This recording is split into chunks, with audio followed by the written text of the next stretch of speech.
stuck at home in quarantine. 5 o'clock, why not have a drink with me? Good afternoon. Happy Quarantiki Tuesday. Thank you for having a drink with me today. Very excited to feature a tiki drink. Today we are going to be making a Planters Punch. Hope everybody had a good Tuesday, making it through the week. Another day in quarantine, another day not going out. And I don't know about you, but I am ready for a drink. So let's get going. So we're making a Planters Punch today. As many of you will know, the punch was really the predecessor to the cocktail. And so, different punches were traveling around the world in the 1600s, 1700s, as we had all of these fruits and citruses and spices, and wanted to make them really tasty. And of course, since they were so closely associated with the spice trade, punches quickly made their way to the Caribbean. And there's some, records of a punch recipe coming in, say, Barbados in, I think, 1694 is the earliest record that we have. And as it spread throughout the Caribbean, each island and even each, town on the island had their own punch recipes that they made. And so many of you might have heard of Planters Punch. Planters Punch has its name because traditionally punches were drinked,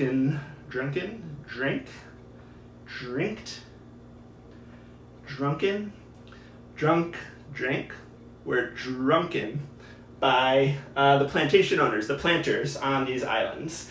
And so, every plantation, every planter has their own recipe. That's why it's called Planters Punch. Basically, we get to follow the really classic formula that is easy to remember, which is 1 sour, 2 sweet, 3 strong, 4 weak.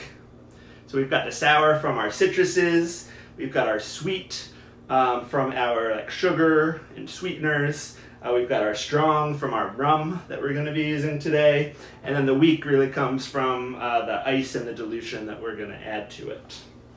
So let's get to it. I'm going to start by juicing some citrus. I'm going to just go all the way through my limes, and then if I don't have enough from there, these are these tiny limes. I got a huge bag of them from Costco. It was glorious, but they are small. But I really like them. They're cute. I'm going to hold one aside for garnish, because nothing says tiki like excessive garnish. How do I want to do that? The garnish, I'm just going to have one and then get a nice big chunk like that. Yeah, that's going to be nice. All right. Excellent. Let's do another one of those.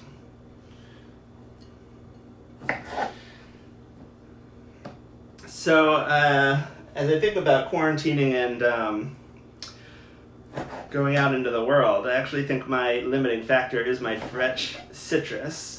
I will say one of my highlights of today was that we got a delivery from our friendly neighborhood liquor shop.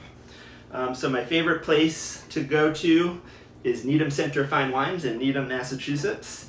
And I like them because they are really at the nexus of proximity to my house and having high quality selection and most of the things that I usually want. So I can't get the super obscure stuff there, but they have a good selection and a pretty deep selection of each type of liquor. They have plenty of vermouths and amaro, which I'm always looking for.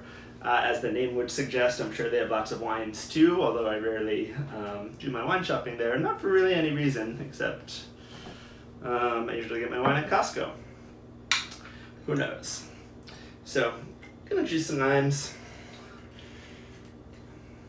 I do want to give a shout out to a friend of the show, Zach Abramson, who composed our new theme song, which we're featuring today, so I hope you enjoyed that. Thank you very much, Zach. Incredible work coming to you from Queens, New York, the epicenter of our current global pandemic. Despite that, Zach is working hard and willing to help out a friend, so I appreciate it, Zach. All right. Working my way through these limes, these tiny, tiny limes. The other prep work that I did before the show, actually about a week ago, and I just had it in my fridge, was make our syrup for today. So we're going to be sweetening with this Demerara syrup. I think aside from excessive garnishes, another defining characteristic of tiki is they have a very specific type of simple syrup for each drink that you make. And so it might use different types of sugar. It might have small essences of spices or vanillas. When we do a Mai Tai in a future episode, we'll maybe make some fresh orgeat, which is one of my favorite things, made from almonds. Let's see what we got here. Quarter of a cup is 2 ounces. I think that'll be enough for the 2 drinks that I'm trying to make. All right, so let me just toss these guys.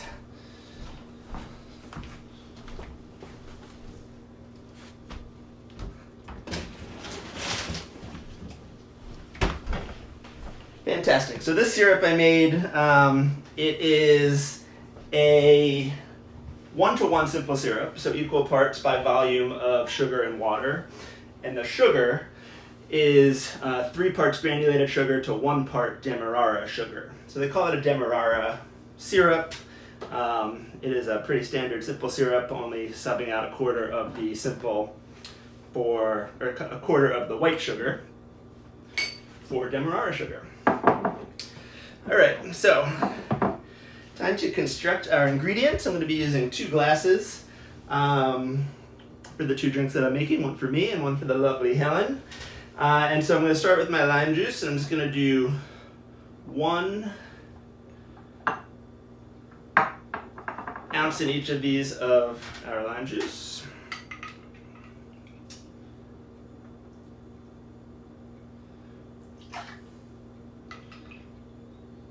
Excellent, look at that. Perfect, got a little extra, yeah. A little extra juice is going to make it delicious, perfect. All right, next I'm going to take my Demerara syrup, and we're going to use 3/4 of an ounce of the Demerara syrup in each of these.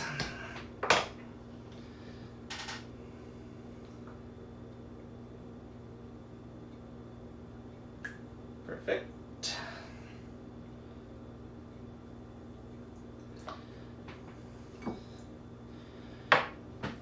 Nice. And then we are also going to use one of my favorite ingredients here, which is the St. Elizabeth Allspice Dram. With the wonderful taste of allspice, get that battery of flavor, the clove, the cinnamon, the nutmeg comes out in this. This just gives like so much complexity and flavor and spiciness to whatever you put it in. So I'm going to do 1/4 of an ounce of this. A little bit goes a long way. That's some of this bottle. Nice long neck. And then now we're going for the rum. So we're gonna put this over some like crushed and small ice. So it's gonna get some dilution. It's gonna get watered down. It's gonna be a long drink that you're gonna enjoy over a longer amount of time. And so we're gonna use 3 ounces of rum in each of these drinks, which is gonna be glorious, and I think just what we all need on this quarantined Tuesday. And so taking a look here, I'm using this, I just got this new bottle of Plantation Barbados rum, which is a blended aged rum. This one's aged 5 years, so it'll have some oakiness to it, and it's not going to be anything like too crazy. One of the things I love about rums is that they're not that expensive, even for a good bottle. I I think this 750 ml bottle was like 20 bucks. And let's just taste a little bit to see how it is.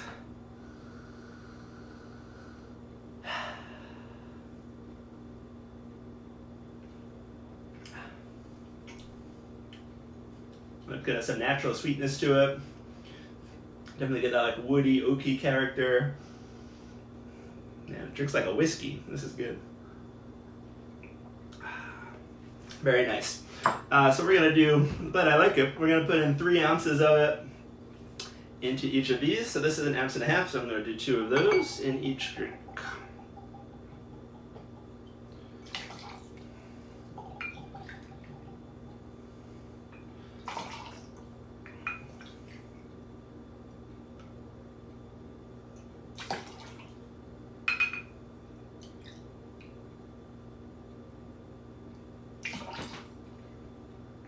Glorious. And last but not least, we're going to use our Angostura bitters, a couple dashes in each of these, just to give it a little bit more complexity, a little bit more spice. So, you see, we're really trying to get this, like the spices coming through with the allspice dram, with the kind of a deeper, richer sugar that we're using with the Demerara and our bitters. And there we are. So next we're going to crush some ice and shake it up in order to finish up this delicious, delicious drink. So let me grab the ice here from my freezer.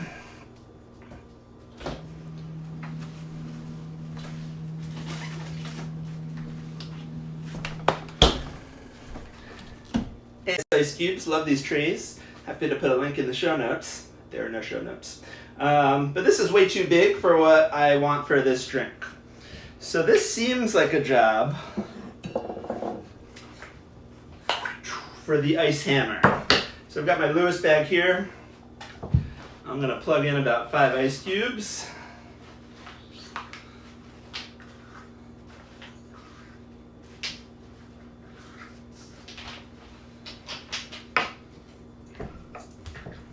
Fold it over so nothing escapes. And take my handy dandy mallet and give it a nice whack. Break up that ice. And now I can just pour that right in there.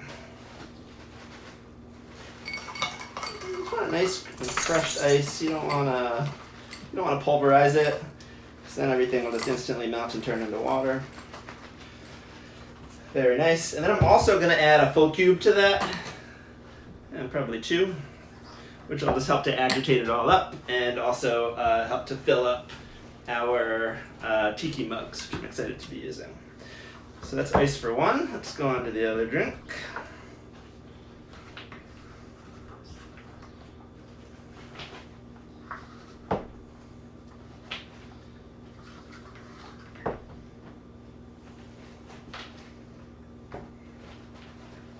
And give it another whack, like so.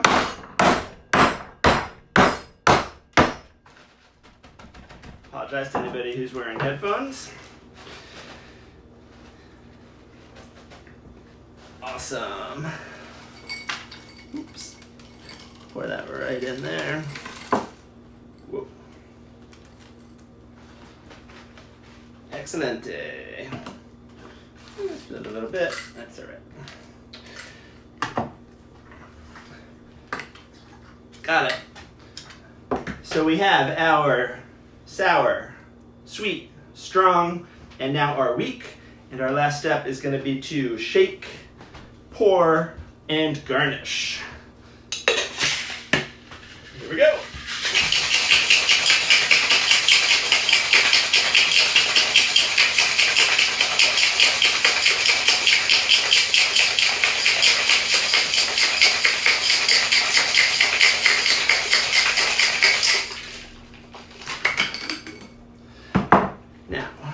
Pour this, I am going to pour it knowing that I'm going to put most of the ice in there. I might even put all of the ice in there, but I don't want to overflow the glass and lose any liquid. So I'm going to hold a little bit of ice back and be cautious, with my strainer, what's called a gated finish, and then that way I can add just enough ice that I need in order to fill up my glass, or my mug. Good. Oh yeah. Oh yeah, that's nice. Number 2.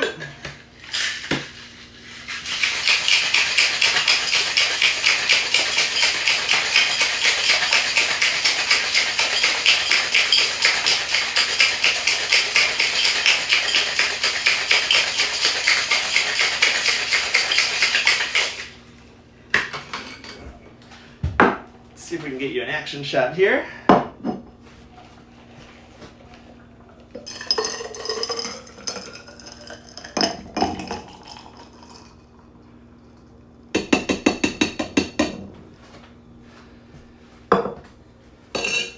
Do some quick cleanup.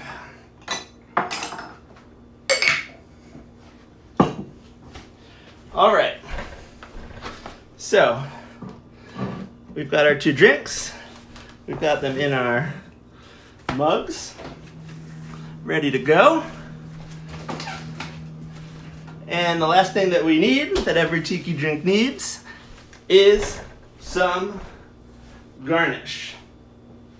Nobody does garnish like tiki does garnish, and it's one of my favorite things to do. You can't do too much. So mint would be appropriate in most tiki drinks. Don't have any of that. So I'm just gonna get a buttload of citrus and maybe throw in a maraschino cherry for good measure. So I have my limes that I set aside from earlier when I was juicing. And then I think between them, I'm just gonna put a thin slice of orange.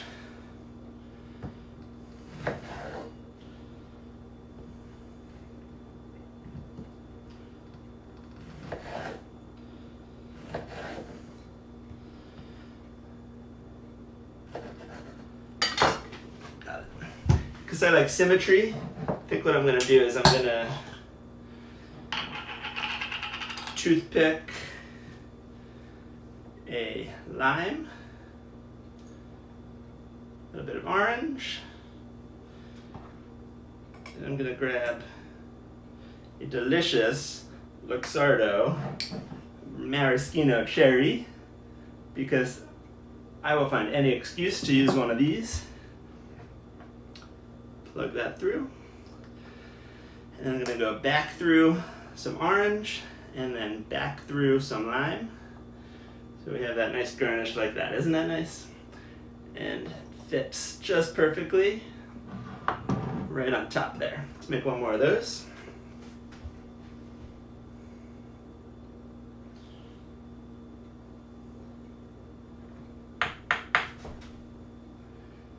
Scoop out another cherry.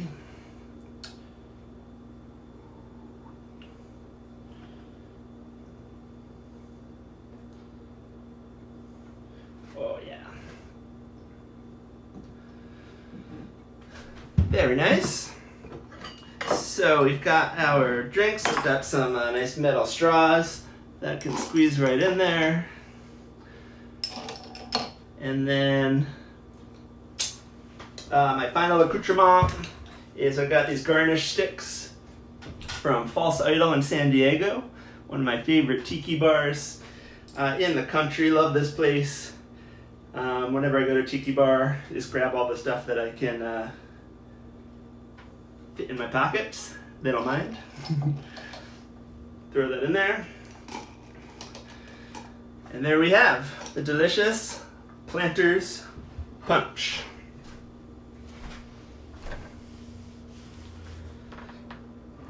Take a look at the garnish. And let's give it a taste.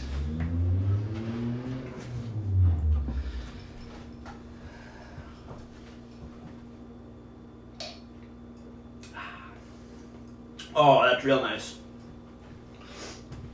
Love a good tiki drink.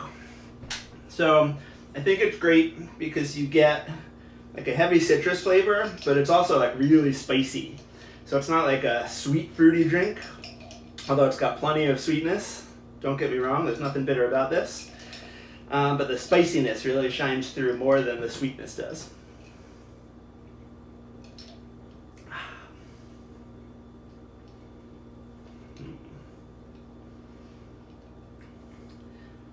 So good.